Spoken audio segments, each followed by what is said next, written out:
How's everybody doing today? I am so excited to be here because I have an amazing guest that is coming on today. Her name is Alex, and she is going to talk to us about. Well, she's already waving at me, so it's great. So I'm going to let her tell you what we're going to talk about. But I hope everybody's having a great day and enjoying themselves and surviving the heat, the dog days of summer, as we are in it right now.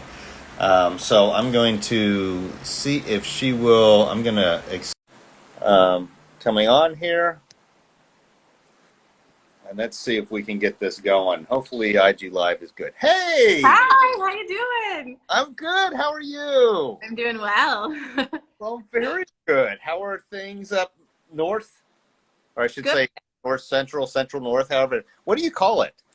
Uh, the Northwest, just not the Pacific Northwest. Northwest, I guess. Yeah. I don't know. Okay. I'm not from here, so I don't know if that's like the lingo. We've been here 2.5 years, so hopefully that's right. Awesome. I am so thankful that you have agreed to talk with me today. I have been looking forward to this live for a long time. I mean, the feeling's mutual. I'm excited to be here, so thank you for having me. Anytime, anytime. So, um, for those that are going to watch this later, for those that are watching it now, by the way, thank you for being here. Why don't you just take a moment and introduce yourself?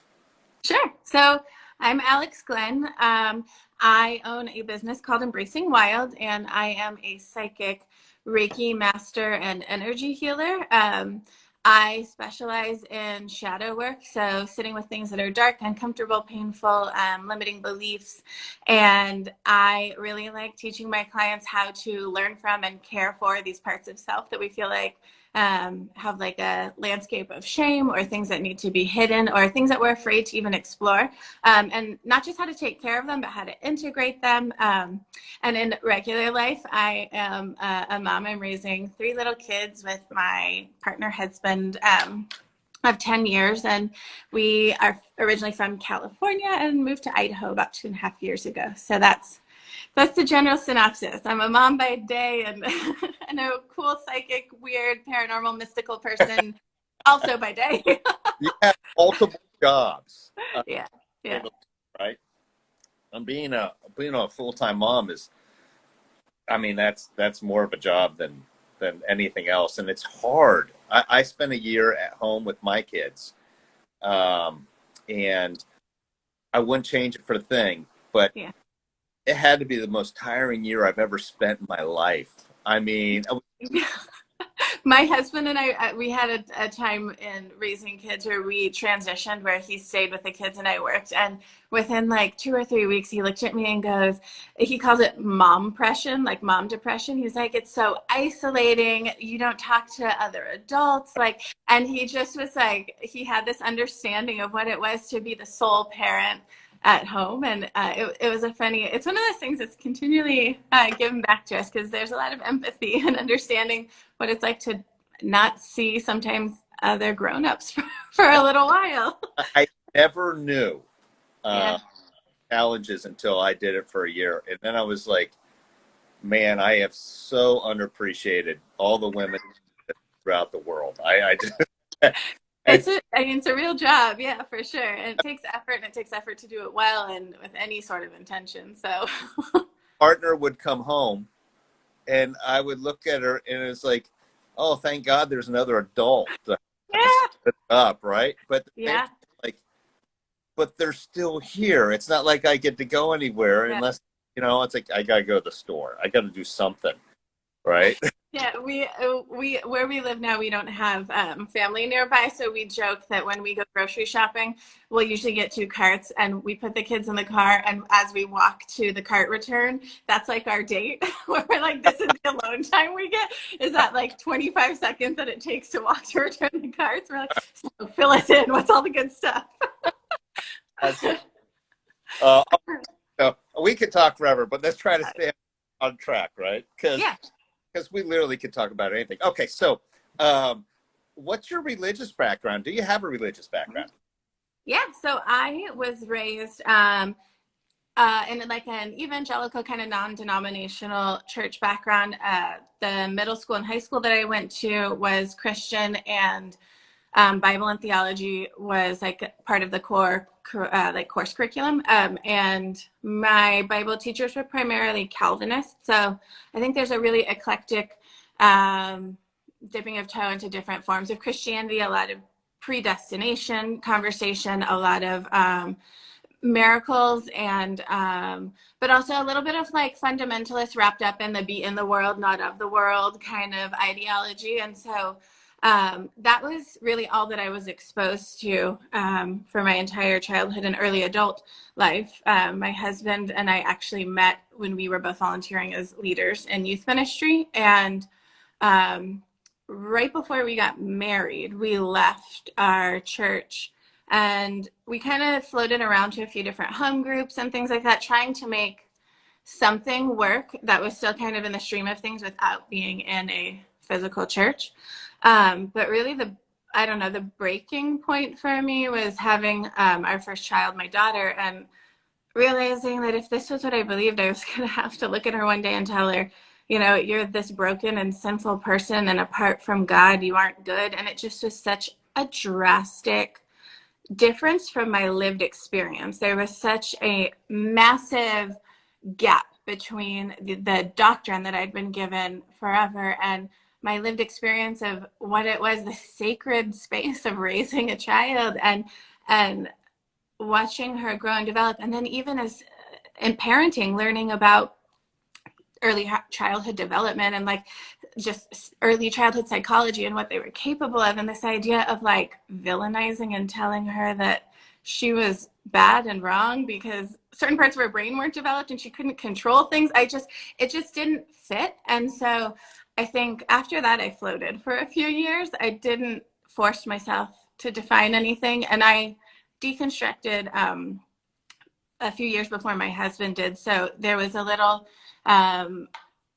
there was no friction between us. He, like, to his credit, he always gave me the space to be curious and explore and define my spirituality without judgment. And so, I mean, kudos to him. I don't know how that didn't feel like something that was, I don't know, invalidating or threatening to his lack of deconstruction yet. But now he's kind of in the same space that I am.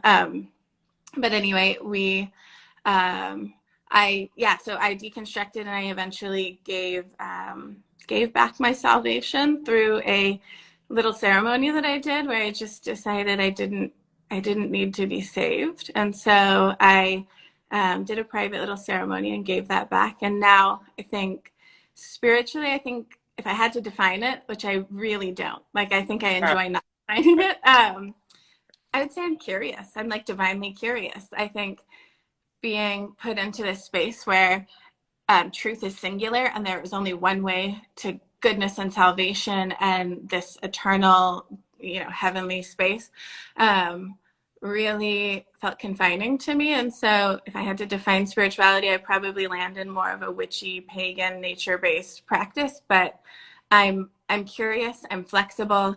My spirituality allows me a space for change and ignorance. I think that's the biggest thing. I'm allowed to be fallible and ignorant, and I'm allowed to be introduced to new ideas. And if they invalidate old ones, that's okay. And so I think, yeah, I'm spiritually, I'm open to change and curiosity. So that's my background. That's awesome. Yeah, I remember looking at my kids and go, man, to teach them this is like child abuse, Mm. Kids change everything like that, right? So, Mm-hmm. Okay, so how did your previous religious background help shape your life now? Did any of it, or did you just give it all? That's a good question. I think because I was so sold out for Christianity, this was like my thing. I mean, how could I not be? This was the only thing that I was introduced to, and eternal salvation or damnation depended on it. So I was sold.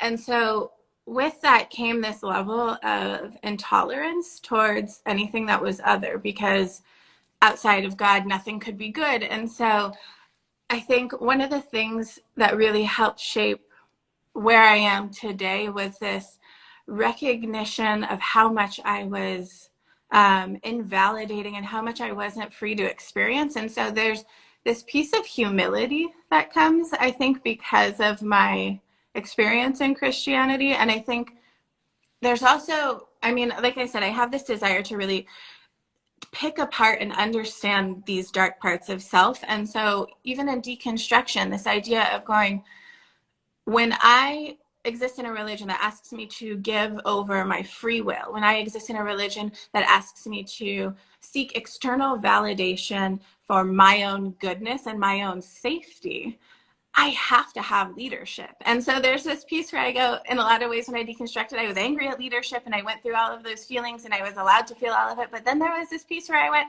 but when you gave that away, you needed leadership, you needed external validation. And so I think one of the ways it helped me was it caused me to really have to look at where I came from and ask questions and curiously observe without judging myself or others for the role that they played, and go, why did I need, that pastor or that group leader or even a deity to affirm anything that I believed to be true? And I had to recognize part of that came from giving away free will. And so I think there are these pieces that come from my religious background that forced me to understand almost like the cause and effect of choices that we make and the way that we hold trauma and the way that we hold our beliefs. And so in a lot of ways, I'm so grateful for the experience of intolerance that I had for a few decades in Christianity, because it's made me deeply humble, and it's made me passionately desirous to like validate the truth of others, because I think truth is so dependent on lived experiences. And for me to say that I can hold space on behalf of someone else to listen to their lived experiences and just like walk that sacred path with them as they kind of like pick things up and show me what they mean to them. Like there's something so beautiful about that. And so I think there's really there's not a tight grip around truth for me, because I believe everybody's entitled to that now. And I think that that's a direct result of not having that. In my religious experience. So I think, you get a little good with the bad. And I think the good is I was introduced to miracles early on, in terms of the Bible. The Bible is deeply paranormal. I mean, we have this celestial anomalies leading wise men to Jesus. And we have creatures that aren't supposed to be talking. We got talking donkeys, we got talking snakes, we got a talking burning bush. I mean, we have the main character. We have a savior who literally defies death. And we talk about things like necromancy, where we've got some, like a person who was alive coming back. And then on top of it, like even basic miracle principles. So like, let's go, Jesus turning water into wine. There's this question that's begged. So if like physical reality can be bent by your savior, and whether it's actual molecular structures of water turning to wine, or whether it's perception, that your perceived reality can be shifted into something else. And there's this piece of me that thinks there's no way that God or that Jesus turned water into wine and people didn't like get drunk, because if they didn't get drunk, they'd be like, this is a joke, this is a magic trick. So there's this piece where I guess on some level, like, the Bible is deeply paranormal. The Bible begs the question that reality isn't quite so set in stone. And so I think it laid the foundation for this like deep curiosity in the paranormal, and this place of where, quantum physics meets spirituality. And like I say, I'm curious. I'm curious about all things. And I think I think there are pieces of my religious experience that left me with deeper knowledge and understanding of the flip side of both coins and miracles and all that stuff. That's a big answer, right? I love that answer. That is, I sometimes forget, even with my background, how paranormal or otherworldly how happened in Scripture so often. Yeah. And the way people perceive them. And so, yeah, I love that answer. It reminds me of all that and makes me think about some more things. So let me say, you now are a Reiki psychic seer, right? Sure. Yeah. Um, what does that mean? Tell our audience what is that? What do you do? Yeah, no, that's a good question. So, I even when I was involved in church was still like I make a joke that I was doing psychic things, but just enough that I wouldn't get burnt at the stake. Like, there, yeah, yeah, there were. I was a part of a church that was okay with things like prophecy and dream interpretation and things like that, and so I was practicing that stuff in the church. And people would come to me and I'd interpret dreams and things like that. So I think that was always an element of this. And I have always, again, seen things. I can think back to childhood, seeing entities and things that I knew were not, physical. But I think just really putting them in that, like, that's it's either demons or angels, and that's it. And so I think that that was always a thing for me in some capacity. My husband and I, we would play a game where he would show me a picture of someone and I would tell him as much as I could about them from, someone he worked with that I'd never met and things. So that was always a part of life. I just don't think that I had really stepped into it because I think there was that fear around what does it mean to be psychic? What does it mean to see things? And I think growing up in a time of the whole satanic panic stuff, there was a little bit of deconstructing of my, even outside of church, after I had left and deconstructed, I had to deconstruct my beliefs around whatever is extra sensory, extra, whatever is paranormal outside of what was regular. So what that looks like for me is I am clairvoyant, clairsentient, and claircognizant. So clairvoyant is clear seeing, clairsentient is clear knowing, and sorry, clear knowing and clear feeling. I mix them up. So I see things in Reiki sessions that are of your on your guide team. I will sometimes see trauma and timelines. I have one client who's an older woman who came in and we did an entire session on her as her 6-year-old self. Like as soon as she came in, we started working and she showed up as 6 and she had a lot of held trauma that we needed to work on in that phase. I will sometimes get bodily sensations. So sometimes when I work on someone who has a loved one who has passed of maybe addiction or something like that, I can kind of feel the way they pass. Like I'll get the headache. I'll start to kind of get really mentally foggy, get real tired. My husband always jokes, I'm always like, I think I got to cancel this session. I'm not feeling well. And he's like, it's the person. And I think just like post-COVID, you're so like aware of not wanting to get anyone sick. And I'm like, it's the person. That's right. It's the person. The first time that happened really significantly, I had a client whose dad had passed of a heart attack, and I started to feel my hand go numb, traveled up my arm, and just exploded in chest pain. And I thought, I am having a medical emergency right now. And as soon as I realized, wait a minute, and I look over, I look over in the corner. She was actually a distance session, so she was across the country. But I look in the corner of the room that I'm working, and I go, I'm looking at her dad, and I go, did you pass of a heart attack? And he goes, yeah, like yes. And I'm like, oh, good. And then immediately sensation goes away. So Wow. usually that's like my trigger. Once I identify what it is, it leaves. But yeah, I'm like, we're going into the real woo weird now. Woo, go girl. So that's kind of how I potentially differ from other Reiki practitioners that you might see. All Reiki is energy work, but I psychically see as well. So we can kind of interpret the blocks that we're seeing or this oversaturation of energy, like pooling in different places. And I pull in your guide team or loved ones, and this Reiki isn't a religion, so it's not confined to religious beliefs. If you don't believe you have guides, that's fine.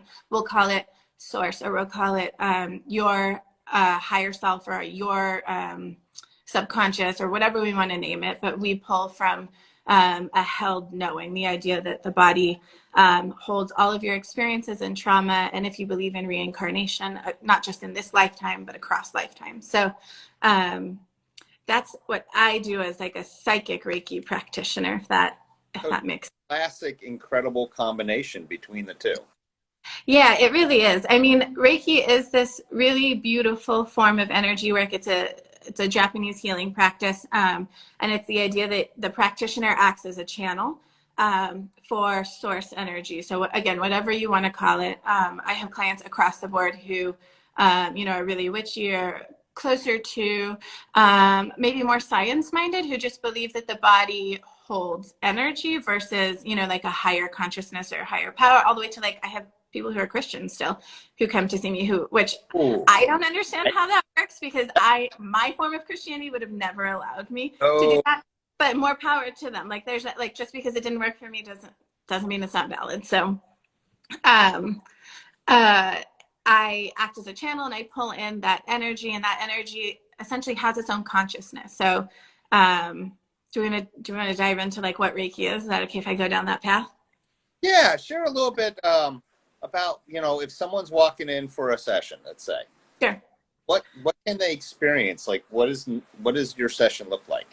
Sure. So part of why I like using Reiki as a form of energy work is because it kind of falls within these two like main principles. This idea that Reiki doesn't cause harm and won't go against the person's will. And I like that for energy work because I think often in my profession, there can be a tendency for people to want to give away their autonomy and their ability to make their own decisions with the information that they're given, their ability to critically think about what is given, their ability to just take what they like and just let the rest like be, leave the rest, don't let it invalidate what you do, like whatever it is. So I think I personally like to use Reiki because I get to look at my clients and say, you're in the driver's seat. I will always tell you what I see. And unless it's something really dangerous, that's the only way where I will like give you, I really don't think you should do this. The way that I personally read is I will go, here are the potential gains, or here's the potential positive of the situation. Here are the potential challenges. Is that a lesson that you want to learn? Are those the things you want? Are those the opportunities you want to go towards? And so I like that Reiki is kind of in line with that thinking, where it's very consent based. There are times where I'll see things and I'll say, hey, do you want to work on this? And they'll say no.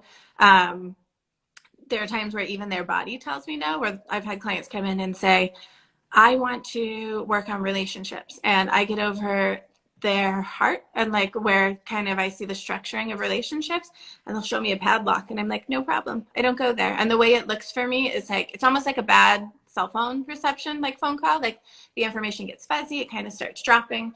And so the way that I work in actual sessions is I will have a client come in and we'll do usually 20 to 30 minutes of what do we want to do? What do we want to work on? I channel before they get here, and I have usually about a paragraph of things that I'm like, hey, this is what I'm seeing. What resonates with you?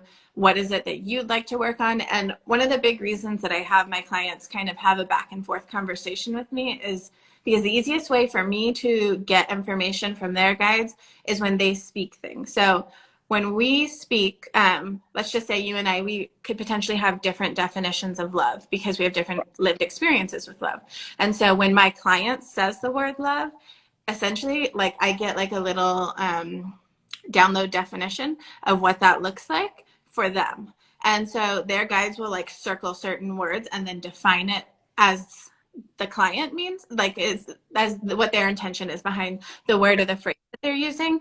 And part of that gives me a little bit more accurate reading on what they're doing, but it also lets their guides go, this is what we want to work on, or this is what we're pulling to the surface. And also it forces my clients, I go, I'm not the right practitioner for you if you don't want me to push you to identify some of the things you want, and if you don't want me to give you power back in order to change circumstance and situation. I can do, I can and do shift things for you, but it's kind of like a chiropractor. If I shift for you and then you go back, to hunching in front of your computer for 8 hours a day, you're going to get out of alignment again. And so it's this co-creation, this collaboration between my client and I. So like I say, like structurally, we do about 20 to 30 minutes of that. And then we do in my 2-hour sessions, about an hour and 15 minutes of the energy work. And then we hop out and we kind of do a very similar thing where I go, hey, what did you experience? Because my clients can, whether we're in person or not, feel me working. Sometimes it feels like gentle muscle twitches. Sometimes it's a little more intense. I mean, when you're holding energy and have been out of balance for a really long time, getting back into balance, you have to release. And so Sometimes it's stomach stuff. Sometimes there's burping. Sometimes we cry. Sometimes the physical body in the same way when we're talking about the sympathetic and parasympathetic nervous system, it needs a way to release. So sometimes we'll have like not painful muscle spasms, but like when you've got one of those like twitches, like just like a pulsing twitch Yeah. and things like Yeah. that. And so we'll go over what they experienced from their end of it, if any memories or thoughts came to the surface. And then I'll go over everything that I saw. So I basically lay it out and I'm like, okay, here's the weird metaphors that they showed me. Let's break them down. And they get to kind of ask clarifying questions while I'm still connected to their guides. And I will, as long as I don't have another client behind you, I will sit with you as long as you need to understand what's going on. And sometimes we have loved ones like who've passed in transition that come through. But the way that I structure the session is it's client centered. So if your loved one doesn't come through, it's not that they're not around you. I just say, hey, I only need the guides and people who are here to support you that are necessary for what we're going to do in the session. So all of this, if I understand correctly, can be done online, right? yeah, so I do in-person and distance sessions because, again, let's get a little weird. I don't think that time is linear, as if what I've said isn't strange enough already. I think time is linear, and I think proof of that is the fact that we hold our trauma. I think science is starting to show, I want to say it's like I know it's definitely at least 3, it might be up to 5 generations now that they're showing emotional patterning being hereditary and things like that. So let's say mom, great great grandma, whoever we're looking at has a traumatic experience, and the subsequent patterning and like responses to that trauma is actually passed on genetically.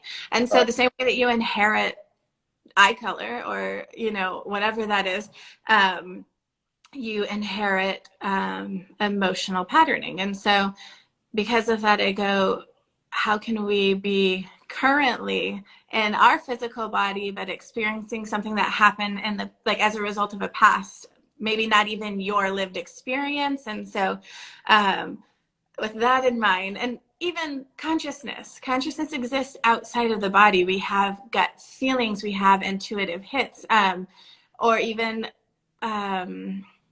near-death experiences. So when people have these near-death experiences and can tell, they like medically they are dead, but they can tell you what was happening in the room or conversations that were had after they come back. This idea that the way that we perceive time isn't linear, and so the way that I tap into working with you at a distance doesn't require you being in my physical vicinity. So yes, I do sessions for people across the country. I usually do it over phone.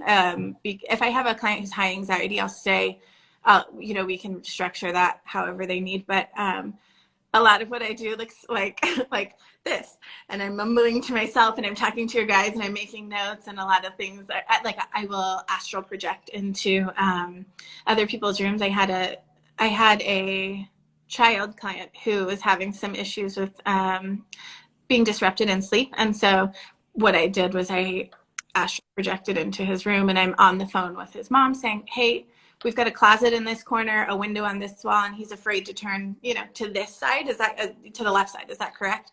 And so that lets me know, hey, I'm locked into that actual physical space. But we can send our consciousness places. We can go back in time, and our body does a really good job of holding all of those energetic memories and imprints. And so in things like, when you walk into maybe a bakery and it smells just like grandma's house or whatever it is, and it brings you back that warm, comforted, safe feeling, like our body's storing that memory, and it's like it's logged and attached to whatever that trigger is in the physical. So, and also negative. So the same way that when we have a really traumatic experience, sometimes the smell or the way the light hits the wall or whatever it looks like triggers the physical reaction because our body's holding and storing those things. And so my job and what I like to do is teach you how to sit in those spaces and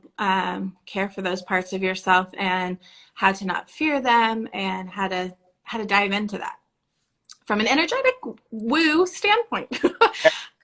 I love it. YSW blank says good trauma talk. Thank So, what is your favorite, or what do you love most about your job? Oh, that's a good question. Um, okay, I guess two things. Obviously, you can tell by now I'm chatty, so two things. Can't narrow it down to one. um, the first thing is the people. I mean, obviously, it is so cool. Like, such a privilege. It is so sacred to be able to sit with someone and to be invited into these spaces with them to um, watch someone be vulnerable and to take the responsibility of holding space for someone and holding a an attitude of non-judgment, but then to just I feel privileged to be bear witness to somebody's healing in this way, to be invited into the space of vulnerability where we're energetically opening ourselves up to, see the Yeah. scope of everything we've talked about. There's something, I mean, it's like watching people take a deep breath for the first time. It's I don't know what to say other than it's like the beauty of like going, oh my gosh, this flower was closed and now it's bloomed. Like watching like a wasp build a hive, like feeling like the smell of rain. Like there's just something so sacred about the human experience, and teaching my clients how to dip into that and how to sanctify their things that they think have to be kept in the dark. So I think obviously just the people in general feels like my favorite part of the job. I think and I don't say selfish with any negative connotation, but um, um, there's this happily selfish piece of me that feels like I found a profession that lets me be as intense and passionate and big as I want to be. And people come to me to sit with what I consider to be the best parts of myself. And no one's asking me to be small. No one's asking me to tone it down. Like, this is literally what they pay me for. This is what we exchange time and energy for. And there's something really cool about that, especially after being raised uh, in a belief system that tells me I'm supposed to be a gentle and quiet spirit, and I'm obviously not. And and so there's something really, really, I don't know, deeply connecting for me. It feels like I get to live out my purpose while experiencing this really beautiful, sacred healing process for my clients. So, um, yeah, the people and my bigness. It's my favorite. I, when you were mentioning those two things, I was like, oh, that's so true. That the trust that they put in you as they're willing to be vulnerable in front of you. I think that is absolutely outstanding.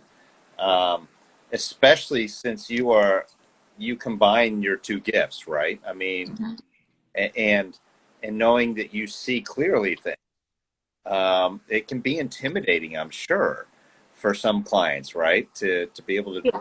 open themselves up like that, and then know when they're not opening up stuff, right? Yeah, definitely. And I think I do have those clients where they're slower to get there. And I think that's okay. And I think that's like the beauty of this idea of using Reiki and not going against a person's will is this idea of going, I mean, I say it often. So if you've ever heard me speak anywhere, I say healing is always often layered, not linear.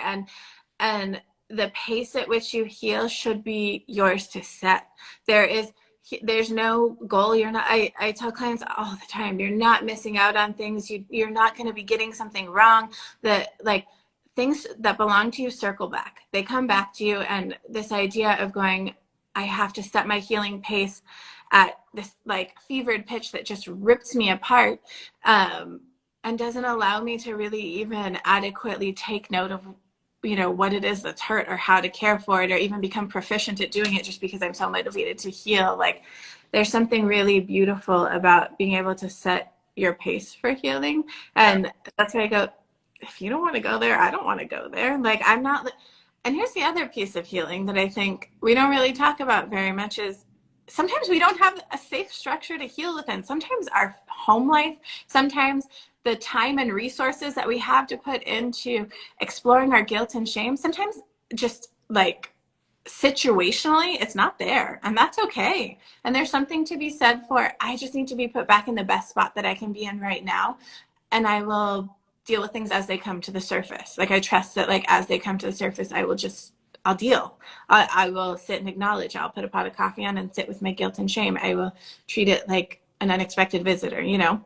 Mm-hmm. Well, I So, totally.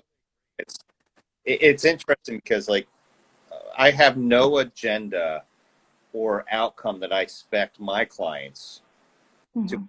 Everybody's different. Everybody's unique story. Some Right. deeply in faith. Some of them are not. It just Hmm. let them go at their pace, Hmm. finding out, hey, this is where I need to go, and this is who I am. Uh, Hmm. so I find that, I mean, you obviously do that. And because of the fact of one of the two of your foundations, you know, you're not impressing things upon people. You're not pushing them in a direction. It's safe. It's Hmm. trusting. You know, and so I mean, I think there's a lot of comfort in that. So let me ask you. Okay, so and we got just a little bit more time. Yeah, But and I know this wasn't one of our questions, so you don't have to answer this at all. I'm Okay. ready. All right. Hit me. Phrase this, but you are somebody who sees things. Hmm. Put it very basic, right? Hmm. You are someone who sees things. Um, does any of it ever scare you? Good question. Sometimes I think the best I would say is sometimes it startles me. I think the first time I saw something, I mean, dark, in my opinion, and from what I've seen, dark entities do exist. I don't see them as something to necessarily be avoided. I think everything is our teacher. And so, um, I, the first time I saw something, I was really startled. It wasn't expected. And, um, yeah, I was surprised. But I also, again, I guess I'm saying the first time I saw something in my work, because I had seen things, you know, in childhood and had spooky things calling my name at the end of my bed and stuff like that. But the first time I saw something working with a client, I was definitely startled. I am no longer scared by that. I'm not afraid of them. I've had things legitimately, like when I'm pulling them off of a client walking around my house that are not embodied. I've had I've had things pinch my leg awake at night after I've removed it. Like I've had things. But here's the piece to that. Like Right. the way that I remove entities that and so much of the time it's your own stuff. So much of the time it's not something dark. It's pretty, I wouldn't say like rare, but it's pretty rare. Um, uh, but when I do remove something, before I remove it, I always ask it, regardless if it's an entity or maybe an attachment to your mom or your dad or people pleasing, or you know, an entity like a belief system entity, not like a disembodied entity. But like anytime I remove anything, I'm always asking, what are you here to teach? Why did you attach in the way that you did? And I sit with it. I learn from it, and I see why that resonated with my client, why like attracted like in that way, and why there was why something was able to attach. And so this idea of sitting with and learning from has really, I mean, it takes the fear out of a lot of this stuff. And realistically, I believe that you're all powerful people. You all set the tone for what you can have in your house. There are really basic protection things that you can do. I have some clients who still literally like pray the armor of God on, and it works.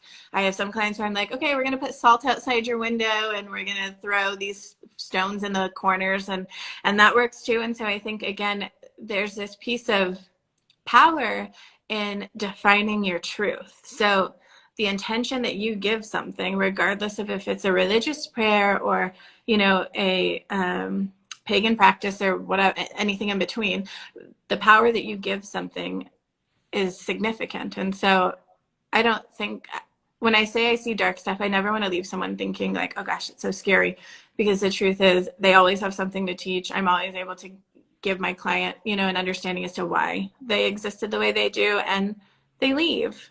So, Yeah. Okay. So you're talking about all this, and I'm thinking, okay, this is really cool. All right. At the same time, I'm thinking, your poor kids got to feel like they can never get away with anything. Um, you know, there's always kids that mom's gonna know one way or another. So, uh, Yeah. You know what? That was actually something that was hung over my head growing up that like Jesus is going to tell me. And oh so yeah, I'm actually, I'm really, really careful about holding energetic boundaries and not reading people without consent. Sometimes, and sometimes there are people where like I'm like, you're yelling at me, and I will let them know I'm having a very difficult time not reading you. Is there something that you and I like that we should discuss, or something that we want to talk about? And if not, then I need to take a minute and go ground myself, like, because it's my job. I don't want to get in people's business. Like, I don't care what you're doing. Like, you have a right to privacy. And truthfully, I don't want to know all your secrets. Like, I don't care. I want to live my life. And so, I mean, that's what reality TV is for, or whatever. So, so yeah, I think on some level it's been really helpful raising kids to be able to say, hey, you know, how you doing? Are you feeling this? But if they don't want to talk about it, we don't talk about it. My son actually last night had a nightmare, and I could kind of see into it a little bit, but he said he didn't want to discuss it. And I was like, hey, I can tell that this is kind of what happened, but I promise you I'm not going to look into it anymore unless you're ready to talk about it. Because I don't think it's ethical to read people without their permission. And so I work really hard on good boundaries, and I always speak up when I'm having trouble holding those boundaries. So I think it's a good point. love it. That's awesome. I love hearing the words ethical and other things like that. I think that's great, and that gives people confidence in that relationship they have with you as well. Well, So, I'm not getting anything, you know, like I'm not a better person because you heal. Like I'm not elevating myself per like the outcome of our session. And so I have no attachment to whether or not you want to go deep or how transformative your experience is with me, because it's up to you. I want to keep you in the driver's seat. I'm not looking to be the person that you look to stabilize yourself. Like I'll give you a thumbs up and I'll always encourage you. And I love my clients, but I don't want to take over your sense of autonomy. And truthfully, I have my own purpose here. And for me to project that onto a client is potentially taking them off of, you know, the journey that they have. And that's, I mean, the opposite of a healer. So yeah, yeah, yeah. yeah. Okay, so how can people find, follow you, support you, meet you, or DM you? I mean, what's allowed? What do you got going? Yeah. Okay, so I'm here on Instagram. I'm embracing_wild. I have a website with the same name, Embracing Wild. I'm locally in Idaho, but like I said, I work with clients across the board, and I'm happy to do a discovery call if you want to get on with me and just hear me talk. See if you like, just do we vibe? Do you like what I say? I my husband and I are starting a podcast. We're in the process of getting all the pieces together, where I think we're going to talk about this idea of the cross section between the sacred human experience and the mystical paranormal. So I think we're going to go through a lot of our own shadow work, have hard conversations about our own trauma and lived experiences, and then also pepper it in with some really good paranormal stories of what he and I experience, and how I think both are important. And so you can find me, you can yell at me, you can shoot me a DM. Like I you know, I'm open to it all.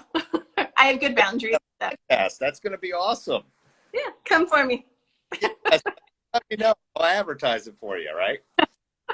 So, perfect. Listen, I can't thank you enough for taking the time to share what you do and the way in which you help people. I think it's magnificent, and for anybody that's not following her, you're missing out. You need to follow her. Please give her a follow. There are already parts of it I think are starting to change my life and the way I view things and think of things. So thank you so much, Alex. Thank you for having me. I feel the same way about you. I feel like if anybody's watching this that belongs to me, like hop on Brad. Like I've been so impressed with how consent forward, and how if you need someone to process with that can hold space for you as a man, like as a man who can offer you compassion and can show you what it is to listen and hear. Like, oh my gosh, just in our chats, like the idea of processing with you and letting you be that person that didn't exist for me in, religious spaces. It's a really beautiful thing. So I say, hop on over with him too. He's great. You're incredibly kind. I'm all gooey inside. So thank you. So I hope we can do this again. Really Anytime. do. Anytime. So once again, if you need some energy healing, if you want to know more in depth about yourself, um, you know, DM Alex. She'd love to talk to you. She is incredibly kind and non-judgmental with that. So meet her. So thank you very much, Alex. Thank you for having me. Talk to you again. I hope you have a wonderful day. You too. All right. Bye. Bye-bye.